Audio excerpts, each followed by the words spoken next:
Hi friends, welcome to Salem Padma சமையல். நம்ம சேனலை சப்ஸ்கிரைப் பண்ணாதும் பண்ணிக்கோங்க, பக்கத்தில் இருக்கிற பெல் பட்டனை அழுத்திக்கோங்க.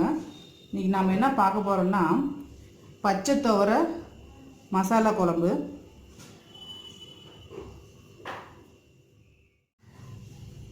அதுக்கு தேவையான பொருள் பார்த்திங்கன்னா, பச்சை துவரை பார்த்திங்கன்னா 1/4 கிலோ வாங்கி உரித்து வச்சுருக்கேன்.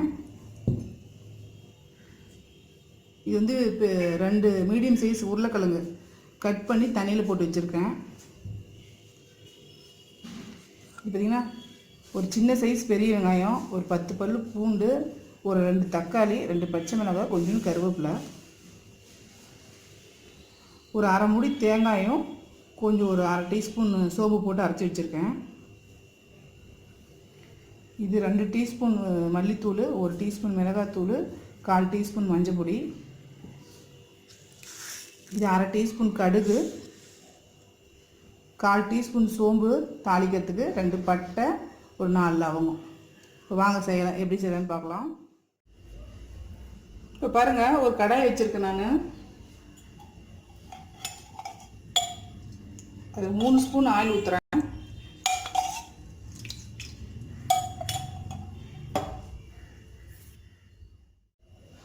கடுகு போடுறேன்.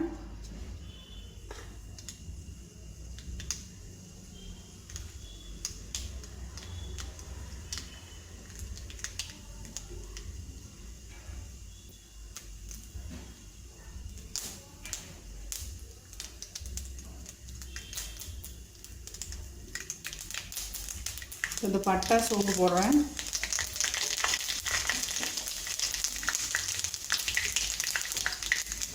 பூண்டு, கருவேப்பிலை, பச்சை மிளகாய் போட்டிருக்கேன்.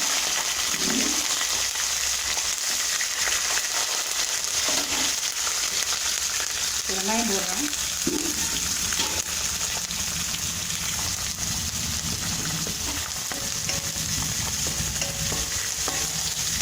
வெங்காயம் நல்லா வதங்கணும்.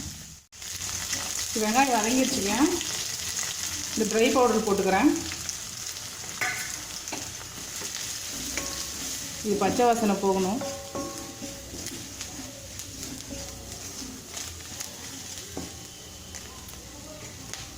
இப்போ தக்காளி போடுறேன்.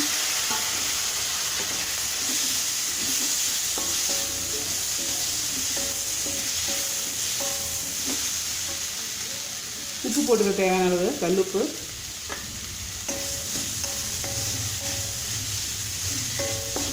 இது தக்காளி நல்லா வதங்கணுங்க. இப்போ பாருங்கள், தக்காளி நல்லா வதங்கிருச்சு. இப்போ பச்சை துவரை போட்டுக்கிறேன்.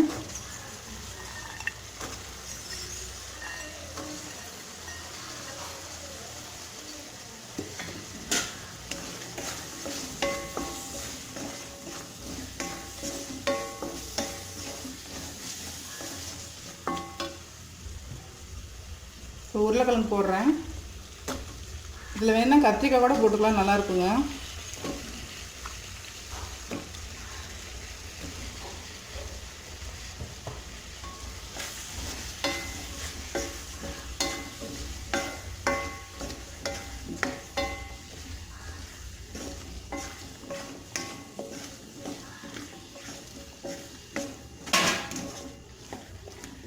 இந்த பச்சை துவரை பார்த்திங்கன்னா இந்த வின்டர் டைமில் தாங்க கிடைக்கும். அதனால் நம்ம சீசனுக்கு கிடைக்கிறது வாங்கி சாப்பிட்டுக்கணும். இதுக்கு ஒரு 2 நிமிஷம் வதங்கட்டும். 2 நிமிஷம் வதங்கிடுச்சு. நான் தண்ணி ஊற்றிக்கிறேன்.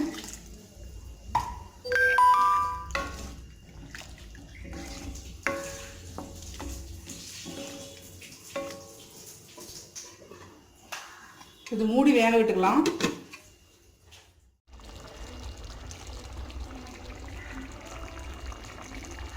இப்போ பாருங்கள், உருளைக்கிழங்கெல்லாம் வெந்துருச்சு. இப்போ தேங்காய் ஊற்றிக்கலாம்.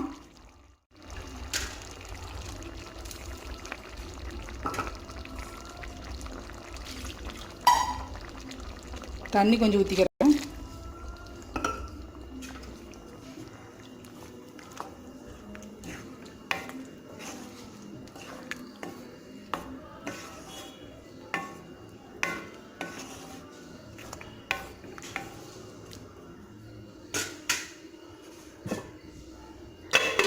இது இன்னொரு 5 நிமிஷம் கொதிக்கணும். இப்போ பாருங்கள், நம்ம பச்சை துவர குழம்பு ரெடி ஆயிடுச்சுங்க. மல்லித்தலை தூவி இறக்க வேண்டியது தான். நம்ம செஞ்ச பச்சை துவர மசாலா குழம்பு ரெடிங்க. இது பார்த்திங்கன்னா இட்லி, தோசை, சப்பாத்தி, சாதம் எல்லாத்துக்குமே சாப்பிட்லாம். இந்த வீடியோ பிடிச்சிருந்தா லைக் பண்ணுங்கள், ஷேர் பண்ணுங்கள், கமெண்ட் பண்ணுங்கள்.